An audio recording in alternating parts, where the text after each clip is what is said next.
Afternoon guys, তো আজকের ব্লগটা আমি তোমাদেরকে শেয়ার করব। ভাবছিলাম এই ব্লগটা আমার অনেক দিন আগেকার। তো আজকে আমি ভাবছিলাম একটা ব্রাইড সাজাবো, কিন্তু বিশ্বাস করো ব্রাইড সাজাতে গিয়ে যে আমার এরকম অবস্থা হবে আমি কখনো ভাবিনি। এই যে আমি এখন আমার ব্রাইডের ক্রিম্পিং করছি চুলটাকে। তো দেখতে পাচ্ছ ওর চুলটা না, ও না শ্যাম্পু করেনি যে আমি ওরে করবো। তো আমি প্রচুর হিটে দিয়ে ওর চুলটাকে ক্রিম্পিং করে নিচ্ছিলাম। আর এদিকে দেখো বোনকে বলছিলাম যে তুই ক্যামেরাটা ধরতো, আমি ওর চুলটাকে ক্রিম্পিং করছি, একটু ভিডিও নে। তো ওই দেখো ও আমার চুলটাকে সেকশন বাই সেকশন ধরে দিচ্ছিল। আর এদিকে ক্যামেরাম্যান হয়েছিল সুমনা। তো দেখতে পাচ্ছ আমাকে দেখো কেমন লাগছে। আজকে ছিল রান্না পুজো আর প্লাস কি বিশ্বকর্মা পুজো। তো যাই হোক, এদের বাড়ি থেকে আমি সুমনাদের বাড়ি থেকে রান্না পুজোর ভোগ খেয়ে এসে ওকে আমি সাজাতে বসে পড়েছি। তো পরের সমস্যাটা বলছি তোমাদেরকে।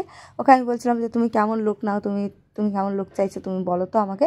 তো সেটা আমাকে বলছিল। তো দেখতে পাচ্ছ ওর মুখে শুনতেই পাচ্ছ। এই ব্লগটা আমি পরে ছাড়বো। আর ও কী বলছে না আমি নিজেও জানি না। তো ওর মুখে ও মানে খুব এক্সাইটেড যে আমি ওকে সাজাবো, ও খুব আশা করেই ছিল।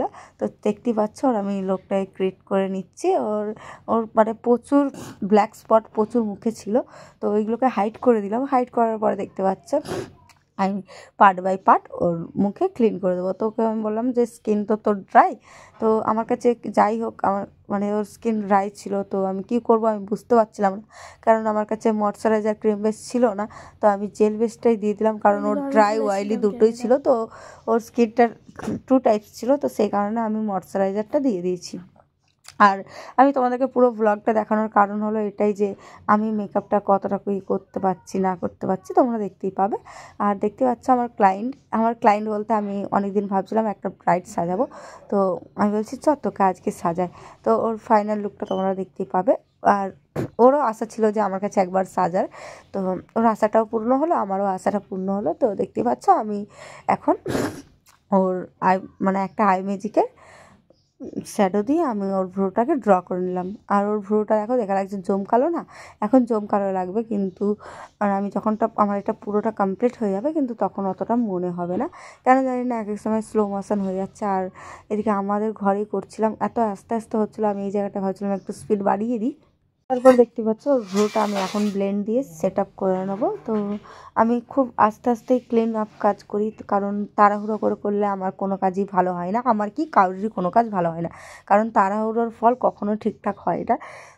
তো দেখতে পাচ্ছ আমি এখন কনসিলার দিয়ে দিচ্ছি, কনসিলার দিয়ে ভ্রুটাকে পুরো মানে সেম টু সেম করে দিচ্ছি। তো দেখা লাগছে দেখো কত চওড়া, কিন্তু চওড়া নয়, যখন আমি ব্লেন্ড করব এটা ঠিক হয়ে যাবে। তো দেখতে পাচ্ছি এখন আমি একটা মিনি ব্লেন্ডার নিয়ে নিয়েছি, ওর আইলিডের ওখানটায় মিনি ব্লেন্ডার দিয়ে ব্লেন্ড করে নিচ্ছি। ব্লেন্ড করার পরে আমি আরেকটু হালকা করে কনসিলার দিয়ে দিলাম, কারণ যাতে ওর আই মেকআপটা ভালো থাকে।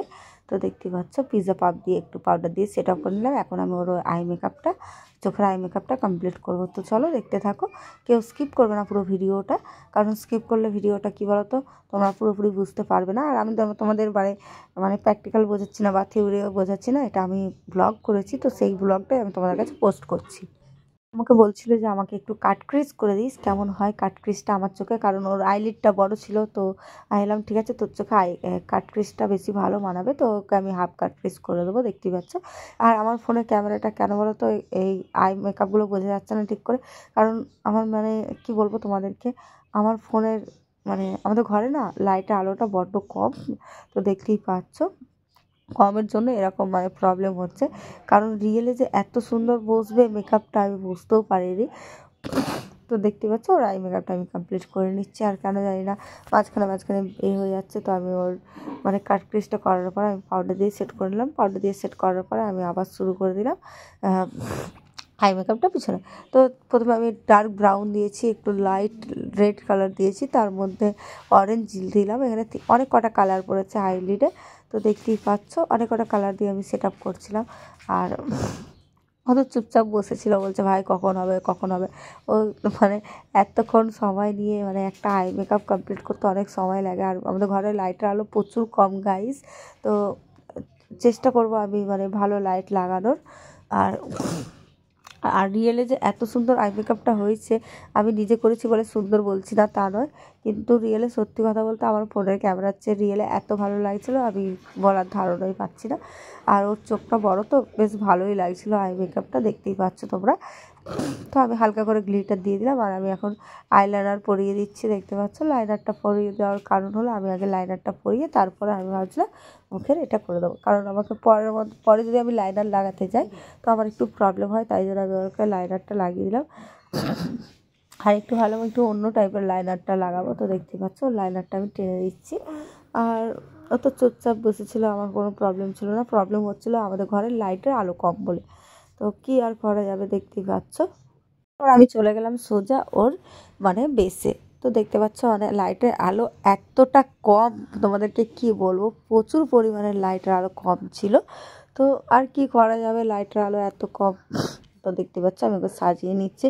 আর আমার লাইটের আলো কম বলে ওর মেকআপটা এরকম লাগছে, কিন্তু গাইস রিয়েলে ওর মেকআপটা খুবই ভালো বসেছিল। তো আমি ঠিক করে পোস্ট করতে পারছি না, তোমাদেরকে কি বলবো। আমি ওকে সাজাচ্ছি আর করছি, তো দেখছিলাম আমি। আর ওকে দেখতেই পাচ্ছ ধৈর্য ধরে বসে আছে। তো আমি আগে মেকআপটা কমপ্লিট করার পরেই আমি ওকে মানে করবো। তো আমি পাউডার সেট আপ করে নিচ্ছি, কারণ সব কটা ক্রিম বেস দিয়েছিলাম, ফাউন্ডেশন দিয়েছিলাম, তারপরে আমি কলকাটা করে নিলাম। দেখতেই পাচ্ছ কলকাটা করে নিচ্ছি। আর কলকা করার পরে আমি ওকে সিম্পলের মধ্যেই করেছি কলকাটা। তো ওর ফুল মেকআপটা আমি তোমাদেরকে দেখাবো, শাড়ি উড়ি পরিয়ে দেবো।